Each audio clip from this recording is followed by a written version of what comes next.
बिस्मिल्लाहिर्रहमानिर्रहीम। अस्सलाम वालेकुम। अक्सर ऐसे होता है कि टॉवल के ऊपर इस तरह से एक डोरी लगी हुई होती है जो उसको हैंग करने के काम आती है, लेकिन इसको इस्तेमाल करते करते ये डोरी बिल्कुल टूट जाती है और हम लोगों के पास इतना टाइम ही नहीं होता कि इसको दोबारा से इसके साथ जोड़ दिया जाए, और ये एक बहुत मुश्किल काम लगता है और फिर ये जोड़ने के बाद फिर से इसके खुलने का डर होता है। तो आप लोगों ने इस मुश्किल से बचने के लिए एक बहुत ही आसान हल इख्तियार कर लेना है आज से, जो कि बिल्कुल ज़ीरो कॉस्ट होगा और आप लोगों को कुछ भी सिलाई भी नहीं करना पड़ेगा। इसके साथ आप लोगों को चाहिए जनाब एक अदद बाइंडर क्लिप। बिल्कुल छोटा सा बाइंडर क्लिप ले लीजिएगा आप, जो बहुत आसानी के साथ स्टॉल के एक किनारे के ऊपर फिक्स हो जाएगा। इसके लिए आपको ना तो कुछ सिलाई करने की ज़रूरत है, ना ही कोई बहुत ज़्यादा मेहनत करने की ज़रूरत है। बस एक बाइंडर क्लिप ही आप लोगों का ये मुश्किल काम आसान कर देगा। बाइंडर क्लिप को लगाने के बाद आपने उसका एक किनारा अंदर को फोल्ड कर देना है और दूसरा वाला जो उसका रिंग है उसको बाहर की तरफ कर दीजिएगा।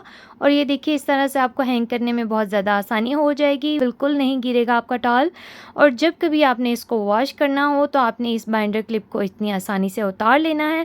आपने टॉवल को वॉश कर लेना है, क्लीन कर लेना है, और उसके बाद आपने फिर दोबारा से ये वाला बाइंडर क्लिप इसके साथ लगा देना है। अगली टिप आप लोगों को बहुत ज़्यादा पसंद आएगी। ऐसे होता है कि हमारा कटिंग बोर्ड कटिंग करते करते उसके ऊपर बेशुमार दाग पड़ जाते हैं और छुरी भी बहुत ज़्यादा गंदी हो जाती है।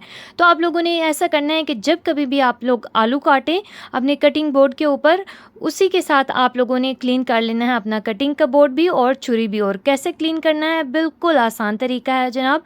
इसके ऊपर आप लोगों ने नमक स्प्रिंकल कर देना है आलू के 2 स्लाइसेस के ऊपर, और चाहें तो आप ये वाला नमक जो है डायरेक्ट कटिंग बोर्ड के ऊपर भी स्प्रिंकल कर सकते हैं।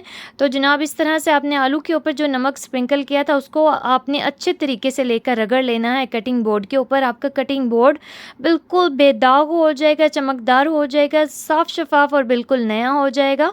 और इसी तरह से आपने मुकम्मल कटिंग बोर्ड के ऊपर अच्छे तरीके से इसको रगड़ लेना है।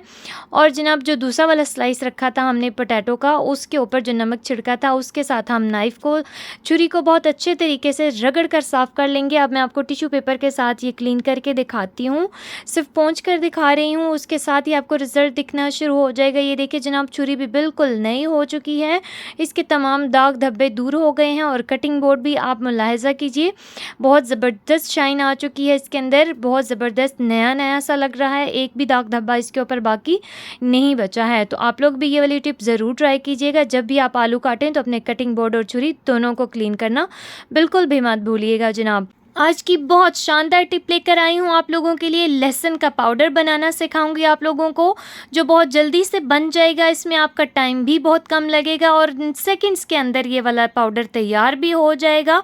और इसके अंदर ना तो आपको लहसुन को छीलने की ज़रूरत पड़ेगी, ना ही इसको सुखाने की ज़रूरत पड़ेगी, और ना ही कुछ ज़्यादा तरद्दुद करना पड़ेगा आपको। बस आपने लहसुन ले लेना है जितना आप चाहते हैं कि आपने उसका पाउडर बनाना है।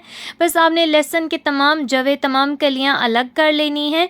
ये देखिए कुछ इस तरह से, और इनको आपस में एक बार मसल लीजिएगा ताकि इनके एक्स्ट्रा छिलके जो खुद ब खुद उतरते हैं वो उतर जाएं। इसके बाद आपने लहसुन की ये कलियां या जवे बिल्कुल अलग करके एक दूसरे बर्तन में निकाल लीजिएगा। अब आप ले लेंगे एक साफ़ कपड़ा और उसको बिछा लीजिएगा काउंटर के ऊपर, और उसके ऊपर आपने जो तमाम लहसुन अलग किया था, कलियां अलग की थी, उनको इसके ऊपर डालकर आपने इस कपड़े या इस रुमाल के साथ उनको अच्छे तरीके से साफ़ कर लेना है। इस तरह करने से आपको लहसुन को धोने की ज़रूरत बिल्कुल भी नहीं पड़ेगी। इस तरह करने से वो बिल्कुल साफ़ हो जाएगा और उसके जो एक्स्ट्रा छिलके हैं वो बिल्कुल उतर जाएंगे। और आप लोगों को मज़ीद परेशान होने की ज़रूरत नहीं है कि छिलकों समेत लहसुन का पाउडर बनेगा तो छिलके कैसे अलग होंगे। तो जनाब ऐसा है कि जब आप लहसुन को पाउडर बनाएंगे और उसके बाद छिलके खुद ब खुद अलग हो जाएंगे, तो आपको इस चीज़ की टेंशन लेने की बिल्कुल भी ज़रूरत नहीं है जनाब। उसके बाद जब हम लहसुन की कलियों को साफ़ कर लेंगे तो किसी भी कढ़ाई के अंदर आपने नमक ले लेना है। 4 से 5 बड़े चम्मच भरकर आप नमक के ले लीजिएगा और आपने नमक को थोड़ा सा गर्म कर ले। उसके बाद आपने तमाम लहसुन इसके अंदर शिफ्ट कर लेना है जनाब। इसको आपने क्या करना है, इसको आपने फ्राई करना है, भून लेना है बिल्कुल हल्की आंच के ऊपर। 10 मिनट तक आपने इसको भूनना है। अब ये सोच रहे होंगे कि भुनाई तो इसकी डायरेक्ट भी हो सकती थी, तो डायरेक्ट इसलिए नहीं करना कि इस तरह से लहसुन फौरी तौर पर जल जाएगा। सिर्फ 10 मिनट आपने इसको हल्की आंच पर भुनाई करनी है और उसके बाद आपने इसको इस तरह से छान लेना है ताकि जो एक्स्ट्रा नमक है इसके बीच में से निकल जाए। और जनाब इसके अंदर जो नमक थोड़ा बहुत रह जाएगा वो इस लहसुन के पाउडर को प्रिजर्व करने के काम आएगा। आप जब भी कभी बाहर से लहसुन का पाउडर लेते हैं तो उसके अंदर बहुत सख्त किस्म के प्रिजर्वेटिव्स होते हैं जो सेहत के लिए नुकसानदेह होते हैं। तो इसके अंदर ये जो थोड़ा बहुत नमक रह भी जाएगा तो ये इस लहसुन के पाउडर को सेव कर देगा, साल भर तक इसको महफूज रखेगा। जनाब, इस तरह से छान लेने के बाद आपने इस लहसुन को ठंडा कर लेना है और ये जो नमक हमने छान कर निकाला था इसको आप दोबारा भी इस्तेमाल कर सकते हैं। जब भी आपने लहसुन का पाउडर बनाना हो आप इसको इस्तेमाल कर सकते हैं। और जनाब, आपने लहसुन को ठंडा करने के लिए किसी भी पंखे वाली जगह पर रख देना है। जैसे जैसे इसको हवा लगती जाएगी ये बिल्कुल ड्राई हो जाएगा, क्रंची हो जाएगा। इसको आप जैसे ही हाथ में लेंगे ये बिल्कुल आराम से टूट जाएगा और बिल्कुल एक क्रंच सा बन जाएगा इसका, जिसको पीसना बहुत ज़्यादा आसान हो जाएगा। और इसका पाउडर भी इसी तरीके से बहुत ज़बरदस्त किस्म का तैयार होगा। बस आपने इसको एयर ड्राई करना है, वो भी कुछ देर के लिए। तमाम लहसुन को बारी बारी ग्राइंड कर देना है। ग्राइंड करने के बाद ये देखिए कुछ इस तरह की फॉर्म में आ जाएगा, लेकिन इसको एक बार अच्छे से छान लेंगे। इसके जो छिलके थे वो भी बिल्कुल छोटे छोटे होकर अलग हो जाएंगे, ऊपर आ जाएंगे। आप इनको भी छान कर अलग कर दीजिएगा। और जो लहसुन कुछ बाकी रह गया है उसको आपने 2 से 3 बार फिर से दोबारा ग्राइंड करके अच्छा सा फाइन सा पाउडर तैयार कर लेना है। अब मैं आपको इसका बिल्कुल फाइनल लुक दिखाने लगी हूँ। तकरीबन 3 बार इसको मैंने मुसलसल ग्राइंड किया है, निकाला फिर ग्राइंड किया, निकाला फिर ग्राइंड किया, तो ये इस फॉर्म में आ गया है कि ये बहुत ज़बरदस्त किस्म का पाउडर बन चुका है। और इसमें से इतनी प्यारी खुशबू आ रही थी। ये तकरीबन आधा किलो लहसुन था, लेकिन पाउडर बनने के बाद ये बिल्कुल थोड़ा सा रह गया है।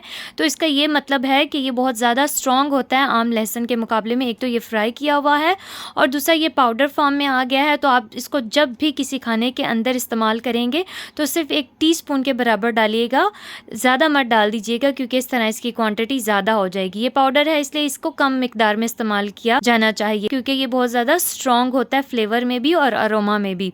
इसके बाद आपने इसको महफूज करने के लिए डाल लेना है एक एयर टाइट जार के अंदर। इस तरह करने से ये तकरीबन साल भर महफूज रहेगा। बेशक आप इसको फ्रिज के अंदर ना रखें। ये देखिए जनाब, तैयार हो चुका है आपका 100% ऑर्गेनिक खालिस तरीन लहसुन का पाउडर घर के अंदर सफाई के साथ। तो आप लोग इस टिप को ज़रूर ट्राई कीजिएगा। आप लोग अपने घर के अंदर इसको बनाइएगा। लहसुन छीलने और पेस्ट बनाने के झंझट को ख़त्म करते हुए ये टिप ट्राई कीजिए और मुझे ज़रूर बताइएगा। अल्लाह हाफिज़।